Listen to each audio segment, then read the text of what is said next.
meeting, and thank you all for being here. And we feel this is a very viable group, and we need to progress more and keep our mission going. So at this point, I'm going to introduce our new executive director, Bevan Campbell, that started with us this year. And Bevan? Yeah, great. Just want to thank you again for coming. Really appreciate your membership. Can you hear me way back there? We appreciate your membership as advocates of the watershed and our beautiful lake here. A couple of logistical things. Feel free to get up and eat whenever. Bathrooms are in that entryway. We are recording the meeting, so for our Zoom participants. And what else? What else do I need to say? I'm already losing where I am. Oh yeah, and make sure you buy lots of raffle tickets. So the program from tonight is at 6 o'clock. We're shooting to have Patrick and I do reports. And then after that, we will have our Lake-wise presentation with Allison Marcioni. And then end up with our business meeting at the end. So we're hoping we can do it all in an hour and a half. Try not to go over too much. And now, Dave, who is the president of our board, I will introduce him. This is Dave Converse. He is going to give you the president's report. We're going to do a little business meeting now. Thank you for my. Can you guys hear us, or should we use the mic? It's good? Good. Also, just the virtual participants. So. Oh, yeah, right. Which I should probably stand over here. Well, I'm Dave Converse, and I've been part of the Memphremagog Watershed Association for the last 6 years, and I'm the outgoing president of the board, but a longtime supporter and will continue to do so. I've been a very busy and productive year so far for MWA. We're fortunate to have 2 great employees on staff who will shortly update you with all they have been doing. We are pleased that now we no longer have to call on our board members to be grant administrators and project managers, and instead we'll just expect them to continue to be active participants with MWA's many ventures. We hosted the Leachate Symposium with the goal of encouraging a community conversation about landfill environment issues and to help educate all about the facts. The event was very professional and productive and led the Agency of Natural Resources to ask MWA to host a series of conversations in the future, which we will call Memphremagog Matters.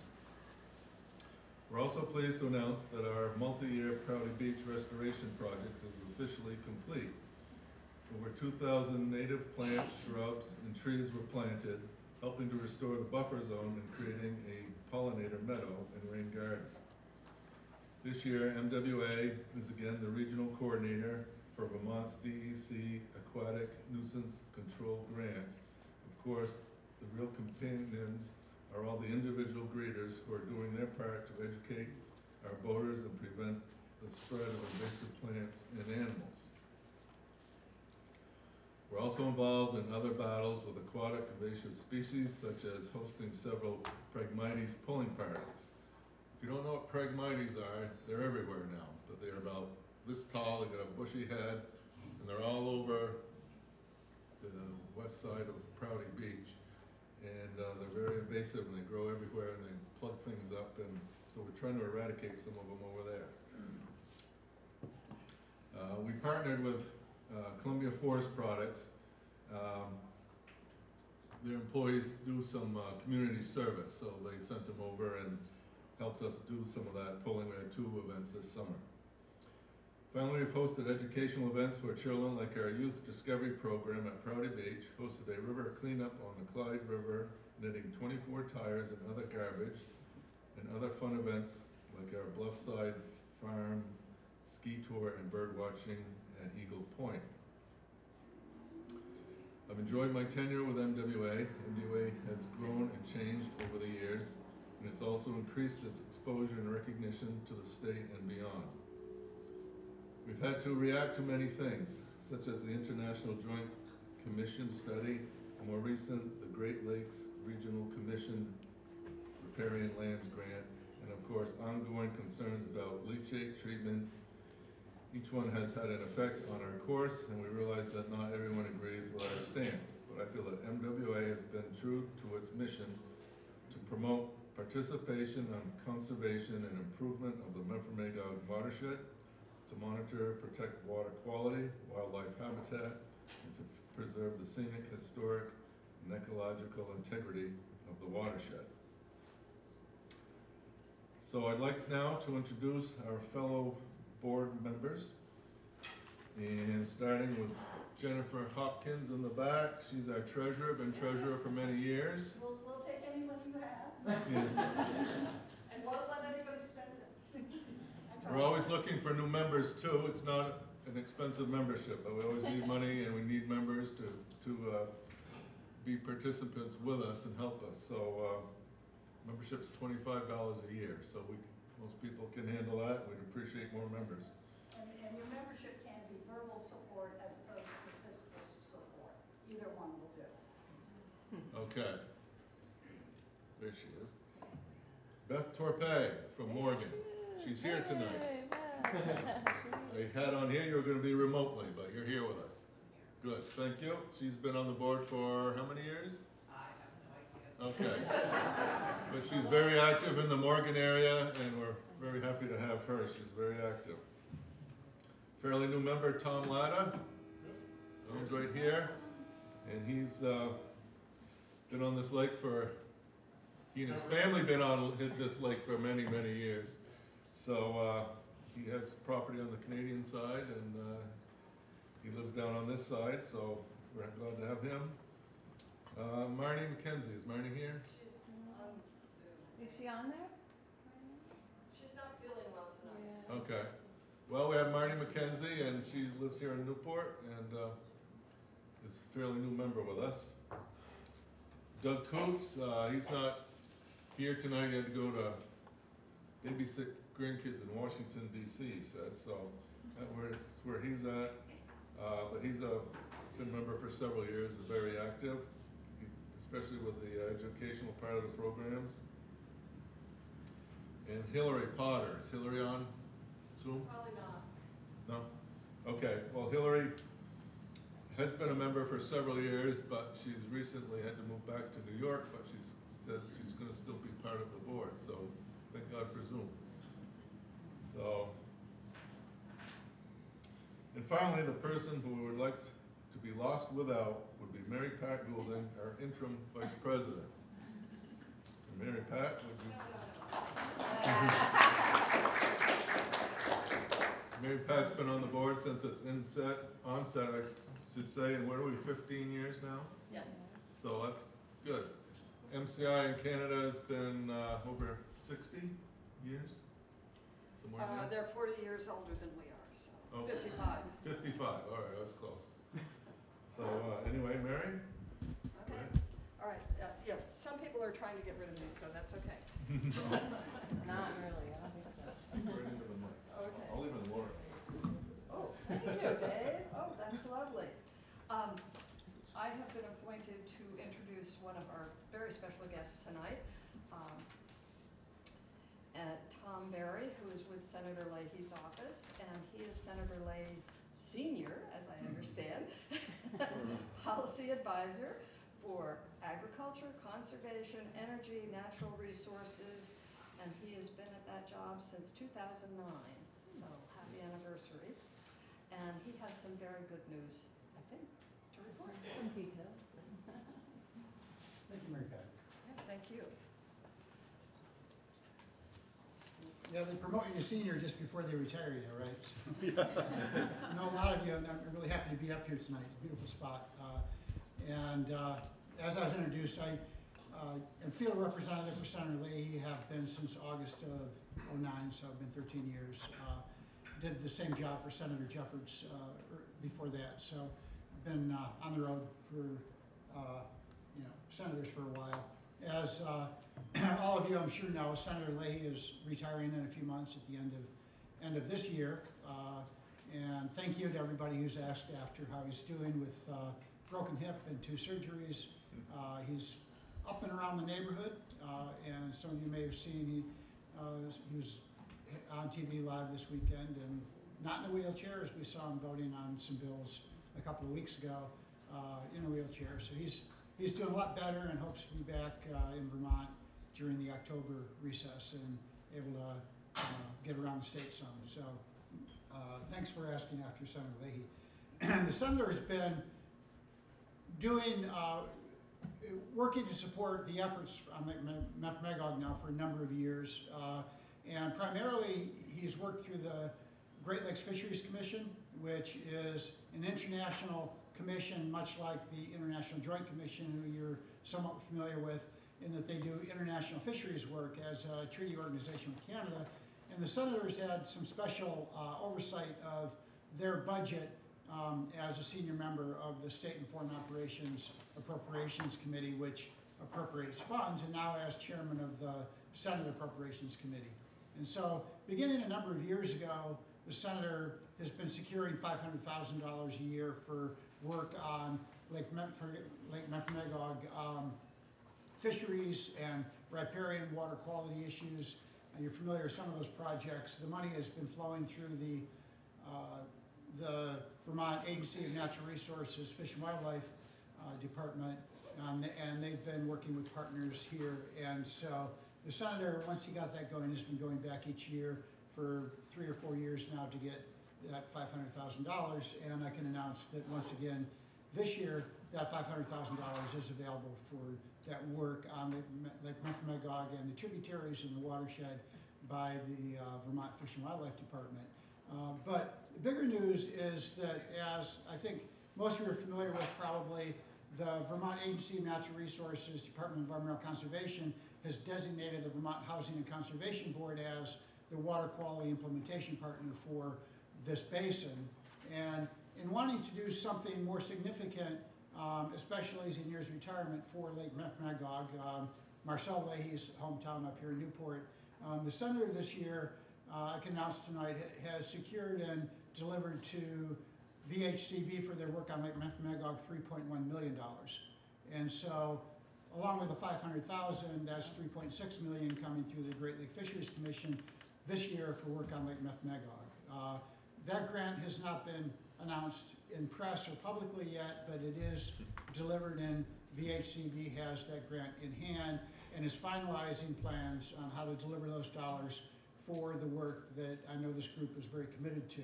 And I know that members of this group had some influence in VHCB reaching out, et cetera. The type of work that's funded, and the plan has to be finalized. There will be improvements to this building that we're in that will allow more use for outreach and education on Lake Memphremagog issues, and program support for that education and outreach in the basin on Lake Memphremagog issues, water quality issues. There will be some improvements to the municipal infrastructure here on the waterfront, some much needed improvements to dockage, et cetera. And then a large portion of the funds will go out for on-the-ground implementation, invasive species control. We've already heard a little bit about that.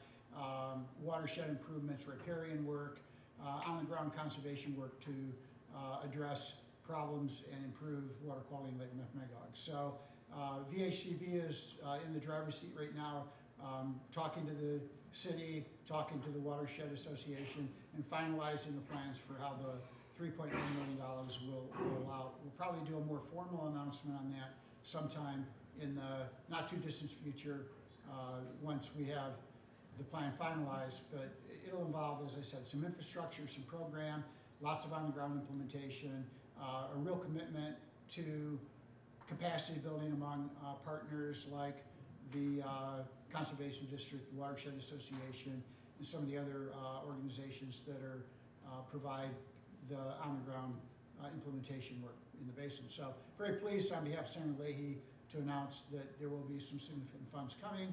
And while it's premature to make any promises, there's some chance of maybe another bump to that funding in the Senator's final year as chairman of the Senate Appropriations Committee. Something we're looking at, hoping to be able to revisit with the Fisheries Commission.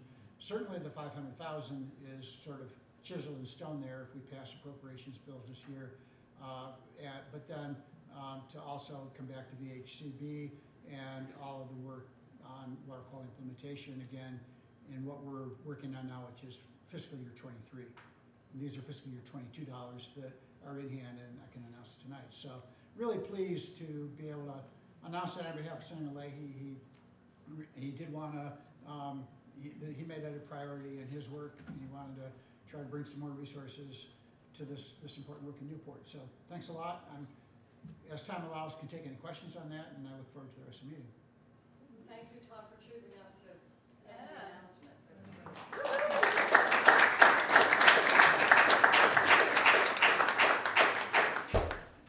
Does anyone have a question for Tom while he's still here? Well, that was a big thank you. Thank you to the senator and thank you to you. I know how hard you work on it. Hopefully he'll be able to come to Newport and you can thank him personally, but the pages are flying off the calendar. Yeah, So, after he retires. Maybe we can have a book signing. right, he's out with a book now, so. That would be fun. Pitch it. Yeah. Okay. You gonna do some trivia? I guess I am, okay. Our new executive director, who has many great ideas, wanted to make this a little more exciting than just a business meeting. So, since it's our. Mary Pat, I don't want to be rude, but would you please use Oh, the I have to microphone? go talk Thank to- you. yeah, microphone. I'm the IT guy, I get to boss you around.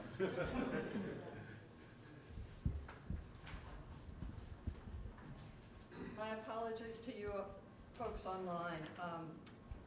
Bevan, our new executive director, who was just introduced, wanted to make this a little more interesting meeting than just pure business and financials and reports. So she asked us to submit some trivia questions, which you, as the audience, get to answer. If you answer correctly, you get a free raffle ticket. Well, that's the prize.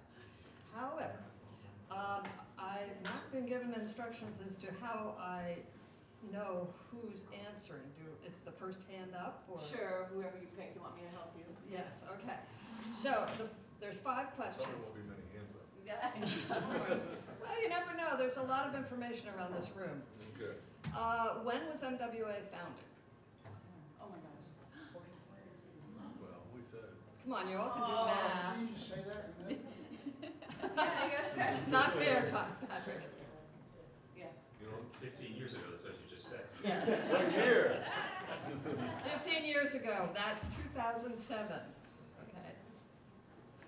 Okay, so Give him a ticket. Mr. Lucas gets a He ticket. said 15 years ago, so. Yeah. Yeah, that's fair. All right. All right. The answer to the next question is somewhere on the walls in this room. What is MWA's motto? Yeah, you want to read it? Working together to preserve quality and beauty of our waters. Perfect. Give the lady a ticket. For anybody that didn't hear online, it's working together to preserve the quality and beauty of our waters. Okay. Karen, will you run it? Next one is one that we expect our youth to know when they come down to Prouty Beach to have the Youth Discovery Program, and that is how many major rivers feed the watershed and what are their names? Wait, who got the most money? Oh, way back there. Oh, Stan, you want to answer it? I don't think I should. Rivers? Oh my gosh, let me think. I'm the one that teaches them. All right, I'll try.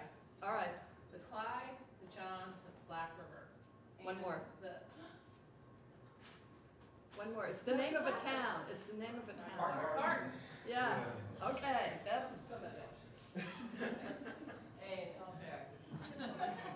All right, this one's a little harder, but maybe Beth will know this one, I don't know. What are 2 boundaries of the watershed? Oh, There is a map over there. an official boundary? Well, watershed? of this watershed. What do you mean by boundaries? How large is it? Where does it end? Hmm? One of these hills over here, right? Right. One of those hills over there. Northwest, east, or south? Yeah. Oh, that's hard. What, the town of Newport, okay. As official, okay. All right, we go all the way to Brighton on the other side. We Glover? go all the way down to Lowell, Glover? South end of Willoughby. south end of Willoughby. Oh, right. Okay. Canada. It's gotta go down a hill, Patrick. Borders aren't real. How about Sheffield Heights? Everybody goes up and down 91. Runaway Pond. Once you get up to the top of that. What pond? Yep. Runaway Pond. Runaway Pond, very good. Oh, so Tom gets. Tom gets a prize, okay. All right. Oh, you got one to go to Tom? Okay, following that question, how many towns can you think of that are in the watershed? The number, the grand total number? You can guess at the grand total number, or you can give me the names of some major towns. You guys are shy. You know all the towns. Come on, Ben. You deserve a rabbit. Number for the Memphremagog watershed? The number of towns. Come on, you have to win this. Patrick looked this up for me.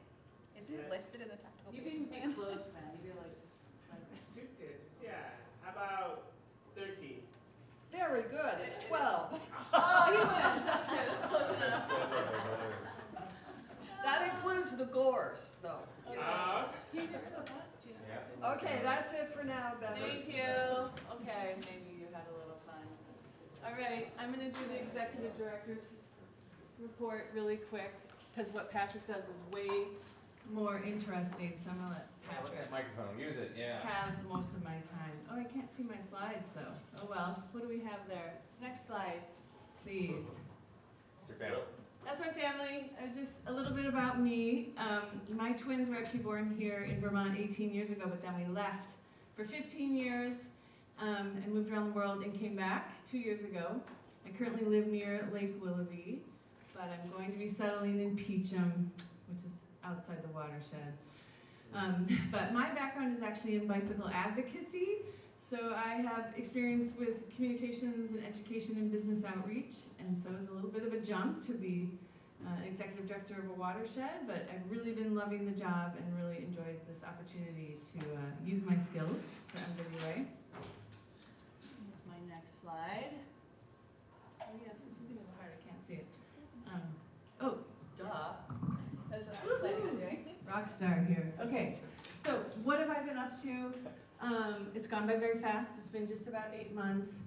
Aside from a lot of projects that were just had to be taken care of, like our youth discovery program and other events, I've been really just trying to do a lot of communications. So doing an e-newsletter and more social media and press releases. Just trying to do a lot of outreach and get the name of MWA out there, more of a household name. Using events to build community, so we've had quite a few, like our Bluffside Ski was super fun. We partnered with the Vermont Land Trust and did that. Recently doing a membership drive. Thank you to all of you for helping grow our membership. So one of the ways I've been focusing my work is I took our strategic plan and came up with what should be our work plan, and then from that I created my own executive director work plan. So I try to really, every week, my activities they do, I really try to tie them to the goals and objectives in the strategic plan. The things I've been focusing on are just, again, increasing our visibility of MWA and the perceived value. And then the next thing I really want to do is bring all of you in more and really make MWA not just about this beautiful lake, but really about our whole watershed and all of us working together and helping support you guys with your lake associations and whatnot. With the tactical basin plan, I will be doing more outreach to lake associations, so I look forward to bugging you all soon about that. Patrick and I are really trying to do more outreach to all different kinds of people like sportsmen. We've been reaching out to VAST, just trying to get a connection with recreationalists so they understand they have a vested interest in a healthy watershed as well. And hope to soon, now that the summer is gonna mellow out a little bit, do more fundraising and grant writing and try to develop some kind of ambassador program. We have our donation level of ambassador, but also having sort of our legion of volunteers that really can be out in the community as ambassadors of MWA. And, oh, the last thing I want to do is just a little appreciation, to express my gratitude to the people that have been helping me. Hang on, I dropped something. So first, Mary, Pat, and Jennifer, who have been holding my hand and extremely patient with me as I learn. I have a little token of appreciation if you want to come up, and just to thank you again for being such amazing board members, and I'll explain to you later what this is. Thank you. It's for your bicycle. But Jennifer, you told me you don't ride a bike anymore, right? No, no. So we're hoping this fits your iPad. Oh. And it's got the cool new MWA patch on it. Like Thank the you. iPad. Thank you very much. Yes. So very grateful to them. Another person who I just really wanted to honor and appreciate is Valerie Dillon. She's just been so amazing for me. She keeps me on task. She's exceedingly detail-oriented. Her knowledge is amazing. She's one of our amazing ambassadors. She really understands the power of like the best social media in the world, which is one-on-one contact with people. She really is an ambassador for MWA. She's one of our great volunteer invasive patrollers, and she's just been super, super helpful to me. She shares tons of detail with me and keeps me on task, and she's an excellent project manager too, so she's teaching me about that too. So just really wanted to honor her today and how much she's helped me in the last 8 months. And finally, by way of introducing Patrick, best coworker ever. Patrick's been so awesome. He is just so good at what he does. He's a real gem. MWA is very lucky to have him, and I'm very lucky to have him as a coworker. And you're welcome. And now he gets to tell you about the much more interesting and impactful work besides making e-newsletters.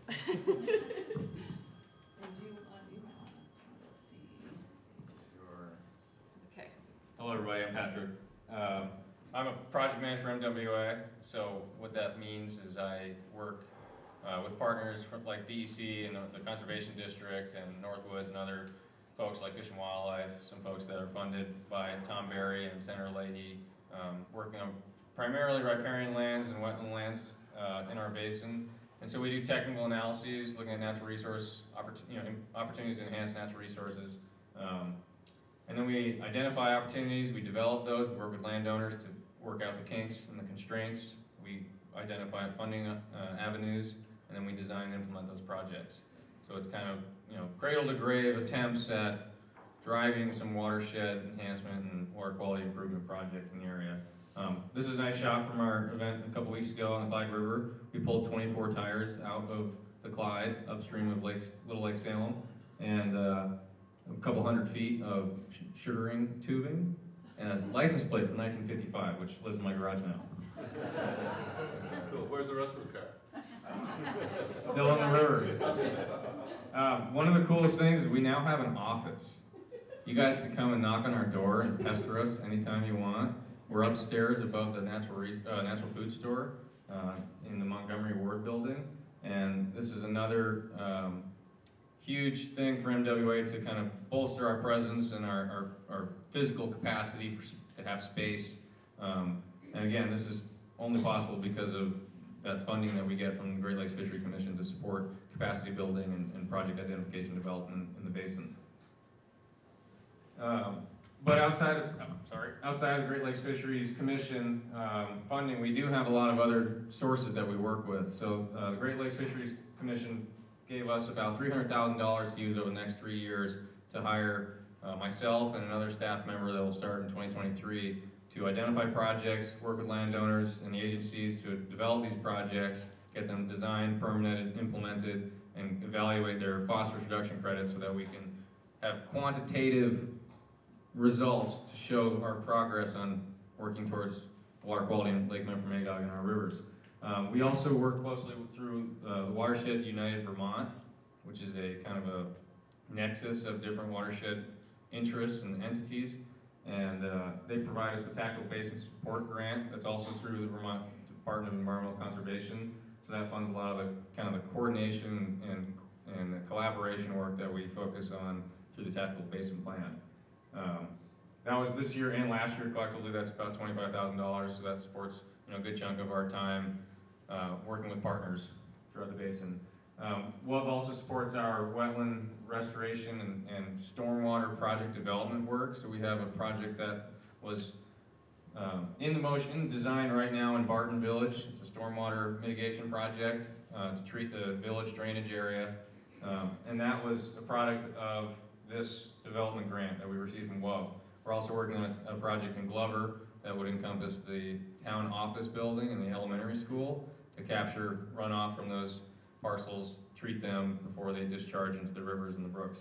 And lastly, there's a lot of wetlands in our basin, and a lot of them are gone. And so we've been working with partners like Ben Copans at DC to identify these missing or defunct wetlands and scout them, essentially screen them for opportunities to restore them, enhance them, work with landowners to protect them, everything in between. So that's going to be a kind of a long haul project, but it's something that we're really excited to be working on. We're working with Orleans Conservation District on the Lake Willoughby Watershed Action Plan. This is a really important planning tool for small catchments that drain to water bodies. Lake Willoughby is a really pristine watershed. We want to keep it that way. And so this is a huge opportunity for MWA to get involved in the upper watershed, which is hard for us to be present in some of these satellite towns outside of Newport because people think of Lake Memphremagog and they don't necessarily connect the fact that their yard drains there eventually. And so being able to work in the upper watershed is hugely important. And that's a $20,000 contract that we have through Orleans Conservation District to work with them on doing the technical analyses and the project identification and conceptual design development. We also have $350,000 from WUV, again, Watershed United Vermont, to implement the Newport Marina, old Numia, former Numia Medical Building stormwater wetland. So this would capture 64 acres of runoff from the west side of town and filter it through a sediment separator and then a constructed wetland before it discharges into Prouty Bay, which actually is over there, not over there. And then lastly, I mentioned the Barton Village Stormwater Design Project, another $33,000 that we got from WUV to subcontract engineers to make that project come to fruition. So collectively, we're managing $740,000 in the previous 12 and next 36 months. So with additional funding coming from the Clean Water Service Provider and from the congressional earmark that Mr. Berry showed us a minute ago, looks like there's some support coming our way. One thing that we were really excited about this year is we had our first intern. We got a watershed fellow from the Northern Vermont University, and Max James worked with us for about 6 weeks, and then with the Conservation District for another 4 to develop professional skills and experience in the watershed conservation. Here's a shot of her getting interviewed by the NVU marketing team. So hopefully that provides a little bit of press for us in that collegiate realm so we can keep getting annual interns and fellows to work with us. Because we have a little bit of a deficit of local expertise and knowledge related to watershed everything. People know their local area, but they don't necessarily have a grasp of what's going on in the greater watershed. So being able to build that through university partnerships is really important. Some of the riparian lands work we do, we go out, we look for problems. We have eroding streams, we have washing out roads. We try to identify those places. We try to work with landowners to correct them, and then we try to work with the state to quantify those benefits so that we can really track what benefits we have and where we're not meeting our targets. What these projects might look like varies from anything from streamside tree plantings to actual infrastructure like a stormwater treatment system. But one we're really excited about piloting in the Memphremagog watershed is we call process-based restoration. So we use different materials from the landscape, whether it's anything from trees on site to light dirt work, to try to have kind of reset positive ecological trends. And so on the Barton River floodplain, we're actually plugging agricultural ditches that were constructed in the 40s and 50s in hopes of preventing the drainage effect they have on a really large wetland. And so we're trying to prevent that drainage effect, improve floodplain connectivity, and retain sediment on the floodplain. So we're piloting this project just north of Orleans Village, and we hope to apply these approaches all throughout the watershed, wherever we can. And again, who wouldn't want to work in Lake Willoughby? And that's all I have, because I think we're running behind. Okay. Thank you, Patrick.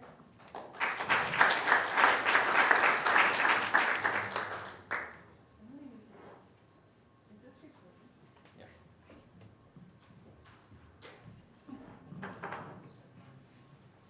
You can just do a couple if you're bored with my No, it's fine. silly graph. I'm back. You're doing good.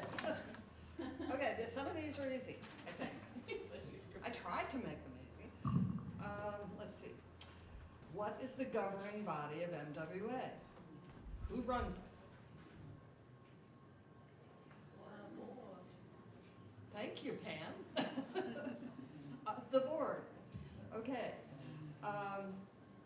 Name the sister organization of MWA. There's another organization that cares about this lake and the watershed. You don't get two chances. MCI. It's Memphremagog Conservation Incorporated is who they are In Canada. in Canada. And they are the ones that are 55 years old. They were formed 55 years ago by a small group of men in that area. And they have over 600 members. right? Well, they count funny. Well,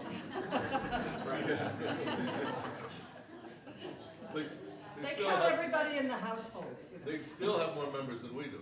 This is true. Okay, my point. Your point is well taken. They have many more members. Okay, did anybody win on that one? Somebody must have. Oh, okay, great. Somebody back there, Bevan. Okay, At well, Beth- Karen, are you? At Beth's table. Okay, ooh, this is a hard one, but you can guess. How much water in Lake Memphremagog? We tell our kids this at Youth Discovery. I don't know if Stan knows the answer to this. No. This is one of Valerie's questions. I'll take a stab. Okay, 2.5 billion gallons. pretty close. 500 billion. 500 billion gallons of water. If we- Price is Right rules? Yeah, that's fine. You're close. Okay. get a ticket? Yeah, he gets a ticket. Sure, you kind of, yeah. I guess it's like you can't win. Okay, oh, I just wanted to follow up on something that Patrick said, because he was talking about landowners not realizing where the water goes off of their property and through storm drains and eventually into the lake. In the back behind Mercedes is a watershed table that was acquired from the Champlain Basin project. It's home is living on the Northern Star at the moment, but we're agreeing to share it. And it's fun. Later on, if you want to play with it, you can pour water on it and see how the water comes down out of your land or your farm or whatever. So it's pretty fun. Okay, let's see. Last question. Ooh. What does AIS stand for? No. No, you're not so fair. That's her pet project. Put your bag in front of you. No? Nobody? Aquatic invasive species. Excellent. All right. Okay. Thank you. I'll be back. Just this? I lost mine. Had all my notes on. Okay, we did it. Yes. Finally, for what you've been waiting for. amazing Lakewise presentation, hopefully. Hopefully you guys will all still learn something. There's varying degrees of knowledge about Lakewise. I want to introduce Allison Marcioni. Some of you probably already communicated with her. I'm very impressed. She seems to have her feet completely wet already, and she's only been in the job for 3 months. So she's with the Watershed Management Division from the Department of Environmental Conservation. She's going to do a presentation on Lakewise. Do you want to take that? Yeah. Hi, everyone. First, thank you for having me here tonight. It's really exciting to see so many people in the room. Captive audience for me to evangelize to is always a good thing. So my name is Allison Marcioni. I'm the Lake Shoreland Coordinator at DEC. Bevan blew up my spot. I have only been here for 3 months. I promise I do know what I'm talking about. Before we get started, how many people are familiar with the Lakewise program? All right, that's a great number. Good. So I'm going to go over basically the basics of the program, how it works, how lakeshore property owners can be involved, and then I'm going to talk probably pretty briefly, considering how much time I have, about some best management practices. So how many people in here live on a lakeshore property at least part of the year? All right, you're all getting Lakewise. We're all going to do it. We're making a commitment tonight. All right, what is the Lakewise program? So the goal of the Lakewise program is establishing a culture of lakeshore living that is proven to protect the lake through good stormwater management. Lakewise is an initiative of the Agency of Natural Resources, and what we do is we award shoreline properties that have lake-friendly practices. Properties are eligible for participation in this program, including publicly owned, state parks, town beaches, and also private homes and businesses, almost any property that has lake frontage. So why are we doing this?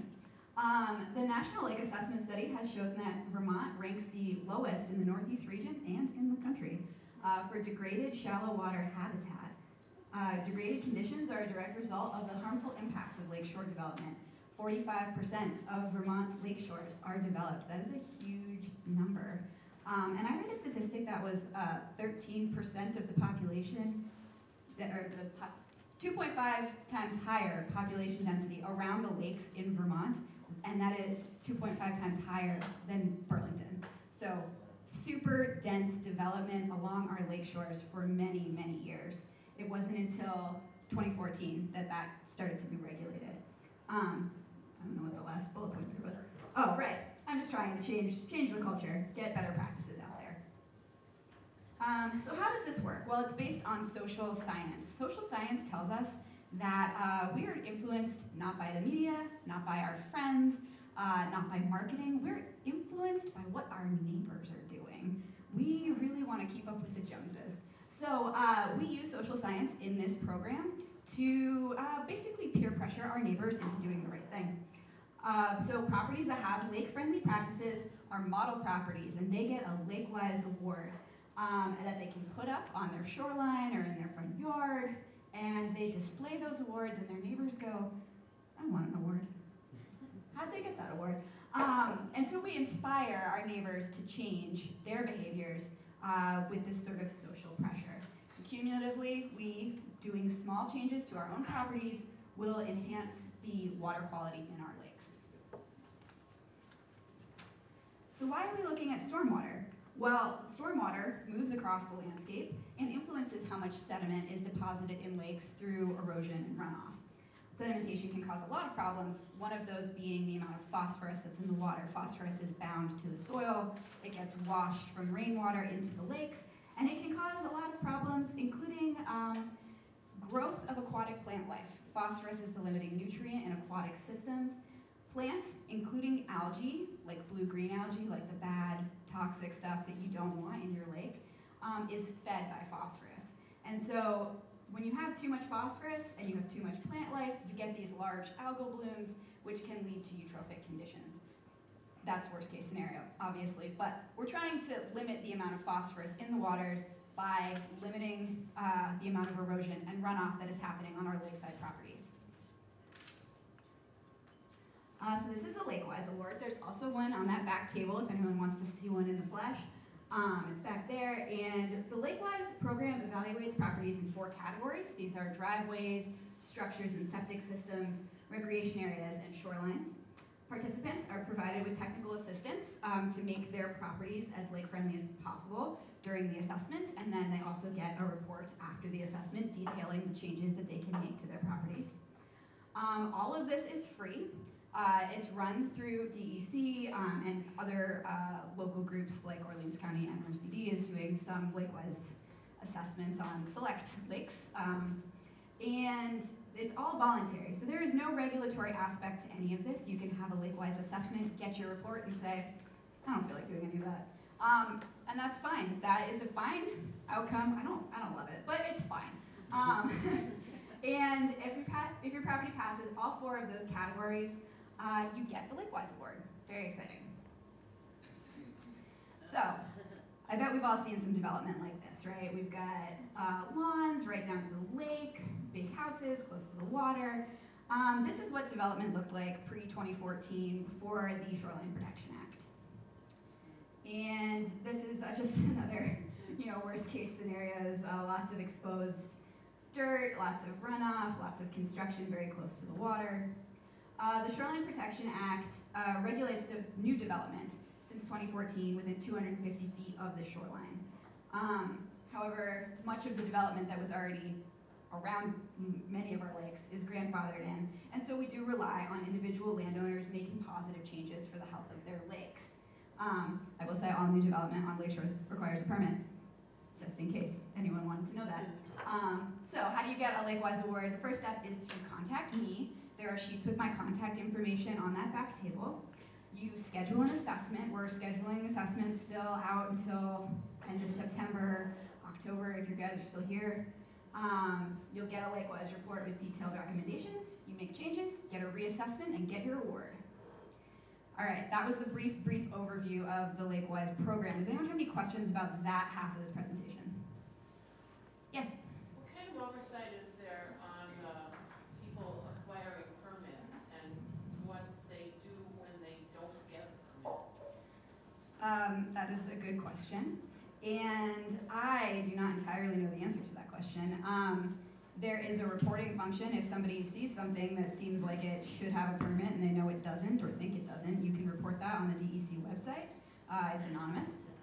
And if development is happening without a permit, it depends on what the development is, but there are fines, there's citations, there's all sorts of sort of enforcement mechanisms. Who enforces it though? Because if it's reported and no one does anything. Right, well, it's our environmental enforcement officers that would be coming out to the property to look at it. So if it is reported, it will get looked at. Any other questions? About Lakewise? I'm just gonna speak to that. I have reported things and I stay away from it. So it's a system that does work. Yes. Anything else? So this lake compared to the rest of Vermont, you said the density of it, is this like anywhere near the regular density of the state of Vermont, as you were mentioning it's pretty high? Oh, that was like all on average, all the lakes in Vermont. Just great, this lake, how does it compare? I don't know. Oh, okay. I would say, I mean, it's a big lake, and I know there's a lot of dense development on this part of it here, and some lakes in Vermont have much less development. I don't know if that helps. Yeah. Just a question, this is the first I've heard on properties that are not grandfathered. We have quite a few new properties on sale. And they have to get a special permit now to, and do they have to have the 250-foot from the lake? Because we have a lot of new properties that the way they're nowhere. So it's the 250 feet is the area that's regulated. So if you have new construction within 250 feet, you need to have a permit. You can, if they get a permit, they can still build. Okay, so they get the permit, and they get the permit from who? The Permitting Regulatory Department of Lakes and Ponds, the DEC. Anything else? Thank you. Okay, so I just really wanted to talk quickly about the 4 areas that we're looking at and what the best management practices are. So we look at roads and driveways, and as you can see, this is an example of an eroded road or driveway. Looks pretty gnarly. One of the things that we recommend for that kind of erosion problem is an open top culvert, which you can see here. Some of you may be familiar with it. It diverts the water and sends it off the side of the road into in this case, it's a gravel-lined ditch. Sometimes it's just into vegetation. We're always asking people to add vegetation. Vegetation does a great job of filtering and slowing water and stopping erosion. So these are vegetated edges around a parking area. I think the next slide is a vegetated swale next to the side of the road.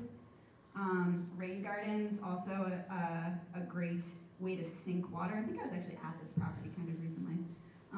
And rock-lined ditches along the sides of the road. These are all management practices that help to slow and sink stormwater. We look at septics and structure, and I get a lot of questions about septic, and I've had people tell me that their property isn't eligible for a lake-wise award because of their septic system. The only way that that's true is if your septic system is actively failing, in which case you've got a lot bigger problems than not getting a lake-wise award.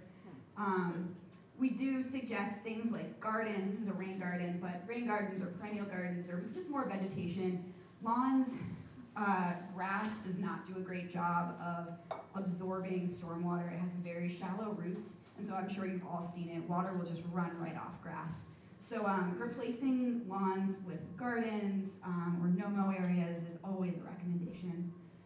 Things like infiltration trenches and dry wells help to catch the water coming from the roof or coming out of your gutters and sink that into the ground instead of running over your lawn and into the lake. Rain barrels are also a really cool way of catching water. A lot of people use these to water plants. It can be a really easy to install and useful practice. Recreation areas, often what we're talking about are lawns. And so again, we try to get people to install gardens and to minimize the area that they're mowing. My colleague Matt likes to say, mow where you go. You know, you don't need to mow an entire huge acre of lawn if you're really only using a small part of it. This is just another picture of a rain garden. Perennial gardens also do a really good job. We do like to suggest that people use native plants, but I have a lot of people who are avid gardeners who prefer perennials, and that also does a great job of absorbing water. And this is another before and after shot of a nice perennial garden. And then no mow. No mow, the easiest thing to do is nothing, right? Like, I hate mowing my lawn. I don't know about all of you. I think some people like it. But leaving areas natural, letting them come up with our native species that are great for pollinators. You can see in the bottom picture there's some Joe Pye weed, there's goldenrod, great natives. And you can still have a path, you can still have a mowed area, but if you're not using it, let something else use it for habitat. Pathways are always another one that we're looking at. You know, if you're walking in an area routinely and you're going straight downhill, you're leaving a channel for erosion basically. So winding and defined paths that drain well are often recommendations that we make. And these are infiltration steps, which if you have a steep slope, an infiltration step might be a useful way of catching water, and we do always recommend plants around those infiltration steps. And then this is a very similar picture of infiltration steps, but with some more planted area. And finally, shoreline, and I think shoreline is the one where a lot of people get caught up because we really, really want to encourage plants along our shorelines. Plants hold in the soil, they absorb the water, they protect against wave action and ice. And so having a naturally vegetated shoreline with native plants is like key. We would love to see it. So in this picture, there were some bushes that were planted along the shoreline to help retain the soil. And bushes are great. They're not going to grow very high, so you can still see over them and still have a view, but they're working to retain the shoreline. In this case, they removed this failing retaining wall that was clearly not doing much to stop the erosion above the beach, and instead planted a garden with perennial plants that looked beautiful and still kept the water from running over their sandy beach. This is an example of a no-mow shoreline. This person just stopped cutting down the shoreline and let it revegetate, and it was doing a really good job of holding in that pretty steep bank. Like, you really don't want to have a steep bank like that exposed to the elements because it'll just start falling in the water and causing all kinds of problems. And this no-mow area, I believe, that had some native flower seeds put into it, and so it looked really pretty. And finally, I just wanted to show this picture of a really nice shoreline. You can still see there's access, there's still a view, there's still a dock, a place to sit, but it's surrounded by nature and native plants, mature trees, bushes, saplings, everything there to hold the soil in. There are bioengineering projects for situations where erosion is already a massive problem. So you can see this before and after picture on the bottom. I believe this is Lake Bomazine down in Rutland, and it was a significantly eroding shoreline, undercutting a road, and a lot of this was, I think, due to ice. And this project was designed specifically for dealing with ice push. These are encapsulated soil lifts in the middle here, and they were vegetated, and this is a picture from 2020. They look great, they're working well. I can tell you that they still are.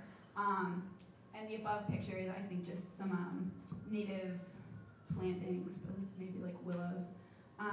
These projects often require engineering. They're a little bit bigger. I'll tell you that a lot of lake-wise assessments do not come to this. It's usually me going, this would be a lot better if you stopped mowing your lawn so close to the water. But occasionally there are bigger projects.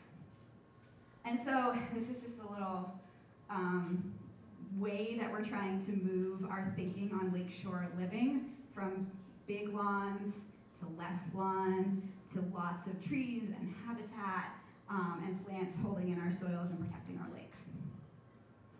These are some happy people who received the Lakewise Award. Don't you want to be one of them? So that's all from me. Thank you all for having me here, and I'm happy to answer any questions that you might have about the program or best management practices. Lots of those best management practices are good if you're not living on a lakeshore. Also, I will say, if you want to save your driveway or not have so much erosion in your yard. And a couple of things we have over on the table is Allison's postcard. You can take one of those. There's a couple things you can print on your own, so we didn't make a ton of copies. The Sharing the Edge from the DEC is good. And then from the Federation of Vermont Lakes and Ponds, FAVLA, they have a whole landscape design manual, and you can print that on the internet too, yeah? See me if you want one of those. You have some of these too? I have boxes. Oh, yeah. Oh, cool. Yeah, and Allison brought. I brought Okay, it. so, yes. Thank you. Okay. So what are the towns do for the roads that are near the water, where you see lots of erosion? Are you trying to get them to fix them? It depends. I see it on the bike path, I see it on lots of places. Yeah, I think it depends on if it's a private road or if it's a town road.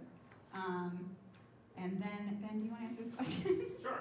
Yeah, I mean, that's probably more in my realm. So the watershed planner with DEC, and right now we have our municipal roads general permit that covers all of our municipal roads. And so we're really trying to work with our municipal roads through that permit to try to get them to resolve all of those erosion issues. And they're required to work on those. They have a pretty long time period to get all those in. So we're trying to work with municipalities to focus on those issues that are closest to our lakes and kind of work on those first. But towns are required to work on those. And then in terms of the many, many private roads on our lakes and ponds, that's another issue that we're just starting to get a handle on how to assess and get some funding to help those private roads get addressed. So it's a little bit more complicated. Thank you. Any other questions? All right. I hope some of you will get in touch with me and have your properties assessed so I can come visit Newport again. All right. Who's next? You next? There you go. Awesome. Thank you.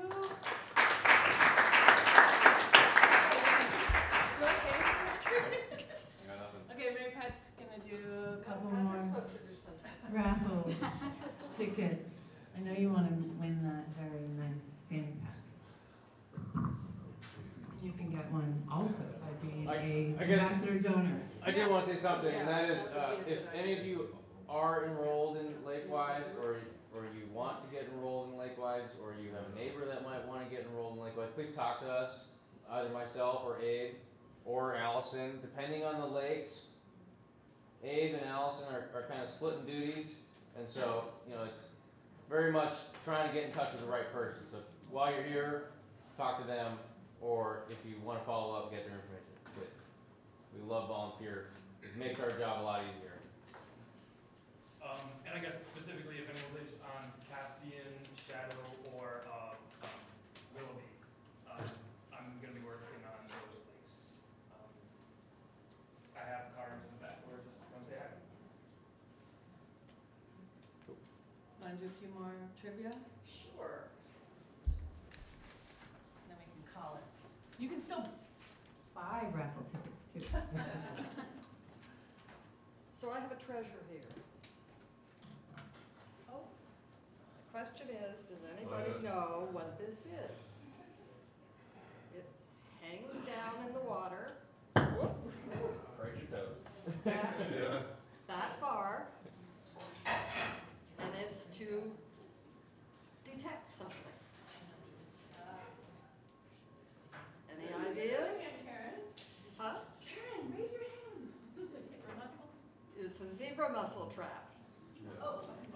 Who said it? It's another ticket. Here.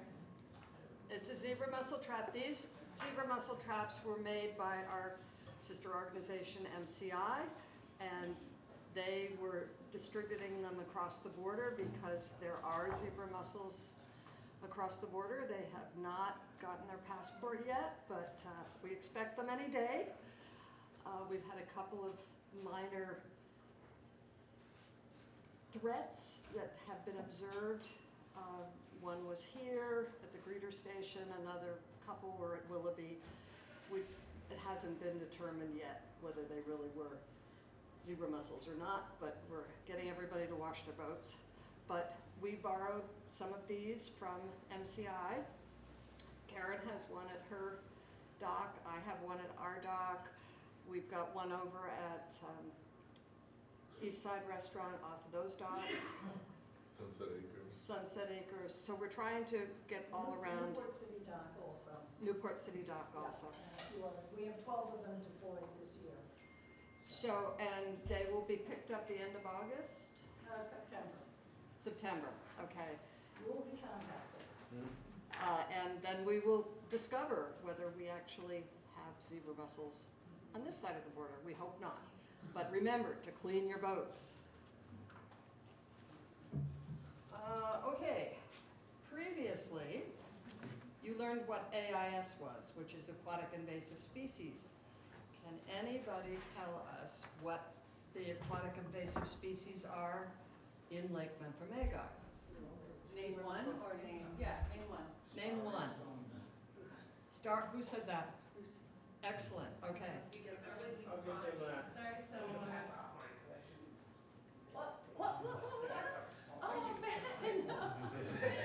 Starry stonewort is one of our invasive species. Currently, it's pretty much still only in Scott's Cove. There is some been detected around in South Bay, but we're keeping it kind of under control. But it's a very nasty invasive that can grow into large mats that can damage the lake very severely. But maybe the Phragmites that are growing across the cove should stay there to keep it in. Actually, I believe the beaver dam did a really good job of keeping it in for a long time. There's one over there. Yeah. There's several others. There's milfoil, which I know you're all familiar with. That's the tall, grassy stuff that grows under the water and sometimes gets cut by propellers. And just recently, there's been a lot coming up on the beach. I don't know why. And curly pondweed. I'm sorry? Curly leaf pondweed. And curly, that's the last one, is curly leaf pondweed. We've also talked about Phragmites. Phragmites is actually a terrestrial invasive, but it does like water life, and that's what we've been cutting along on the bay. Okay,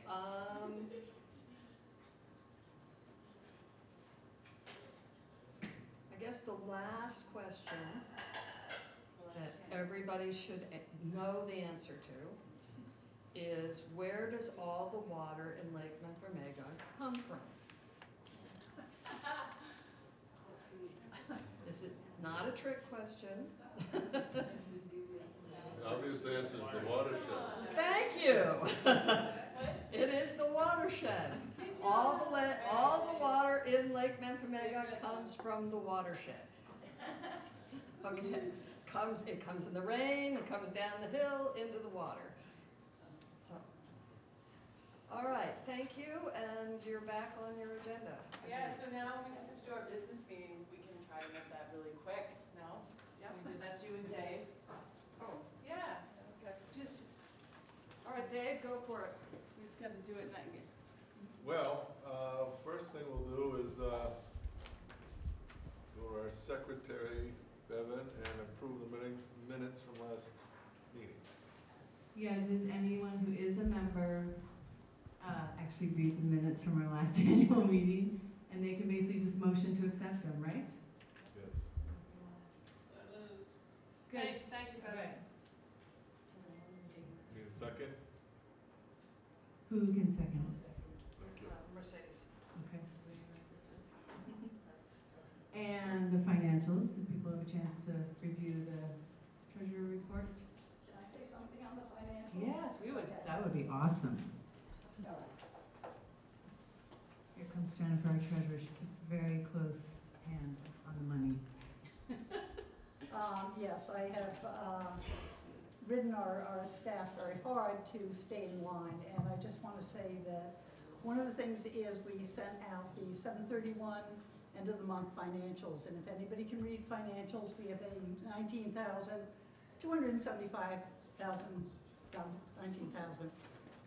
loss. We don't have to worry about anything else. And I just want to say, because of the way we do grants, our grant income comes in for a lot of the grants after we have expended the money and the salaries. So I'm very pleased to say I just did a quick fill-in, and we have more than $19,000, which is due. A number of dollars have come in literally this month. But just to let you know, we probably will end up the year, maybe not, with no real loss. And I think credit goes to our employees. Patrick is doing a lot of grants. We get income from the grants over what our expenditures are. So I just thought I would say that, and if anybody has any questions about any of the financials, just let us know. We can always use more money because, as you could tell, Patrick is willing and wants to expand this organization beyond what it's doing, and I think if Bevan had half a chance to expand, she would do it too, but they have to come up with the money before they can do much of an expansion. So if there are any questions, I'll take them. If not, we'll disappear. Okay. Okay, oh, you wanna ask for the motion to? No, you can No, we ask don't a motion. move for financials. So Dave, Motion to accept treasurer's report. Thank you. What's your name? I'm sorry, I'm keeping minutes. Nancy. Nancy? Scott. And all those in favor? Aye. Do we have a second? Who wants to second it? Beth? All right, now we can vote. All those in favor of the treasurer's report, say aye. Aye. Any opposed? It passes.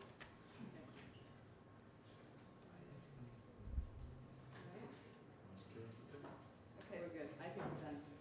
Well, the last order of business is to vote on the new members. Yeah, so do you wanna talk about? Okay, our last order of business is to vote on our new members. I think each table had one of these, Yep. and perhaps the bios for our new members. As far as I know, Farley is on, Karen is here, she's Oh, been, because you're the only one present. Stand up. that's Karen. Our new board member, yay! Well, she's not a new board member, Almost. we gotta vote on this first. And then Rob, who may or may not be online, I'm not sure. Anyway, hopefully you reviewed their bios. And what I will make a motion for, unless there are any nominations from the floor. Listening, hearing none? Okay, then I would move the proposed membership in this room accept by acclamation the following new proposed board members and proposed honorary members. The honorary members are me and Heather Murphy, who has been a board member in the past, and she was also, when she was in high school, was a board member, a youth board member on our board. And her time constraints are such that she can't continue on the board, but we'd like to have her input as much as we can. So, if anyone would like to second that motion? Second. Thank you, Dave. All in favor? It's a voice vote. Aye. Any opposed? Good. Right, so passes. Three new members. We have our new members, Farley Brown, Karen Ruby, and Rob Hankins. Our returning board members are Doug Coots, Jennifer Hopkins, Tom Latta, Marty McKenzie, Beth Torpy, and Hillary, yes, thank you, Hillary Potter. And we've given you a new name, Ben. You're an environmental affiliate. Perfect. He used to be honorary? He used to be honorary. You realize Got better. Yeah. that's a lateral promotion. So I thought it was our continuing environmental affiliates are Ben Kokens from DEC, our Planet Basin Planner, Peter Lapine from MCI, and Ariane also from MCI. And Dave is our immediate past president. And Farley is right here, one of the new. Hi, Farley. Okay, I Okay, think that concludes. we can close the meeting, but I'll do the raffle. So if people left and they had a raffle ticket, if they don't have their name on here, I guess they can't win. So, Gonna be present to win? well, no, you don't have to be present to win, but if you didn't put your name, Oh. you ready? So you get to win this pack made by Alpine Lights, fanny pack with the MWA patch on it, hand sewn in the Northeast Kingdom. It will last forever. Just the I've tested it, yes. Okay, I have, should I just read the last three probably? Because 304. Was it you, Mercedes? Was it you? She got 301. Oh. Next best thing. 304 is not here, and they didn't put their name. Did you have anybody write their names on there? I told them that if they thought they were leaving to put their names on. Okay, so nobody has 304? No. Okay. Ready again? Uh-oh. Oh, wait, do you still have, are you checking for your tickets? Yeah, I have one somewhere. Oh, no. Did you leave it on a table? It's a winning lottery ticket.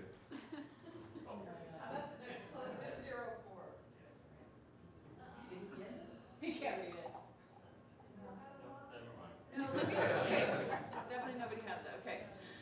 346. Bingo. Wow, that's a nice name tag. Do you like it?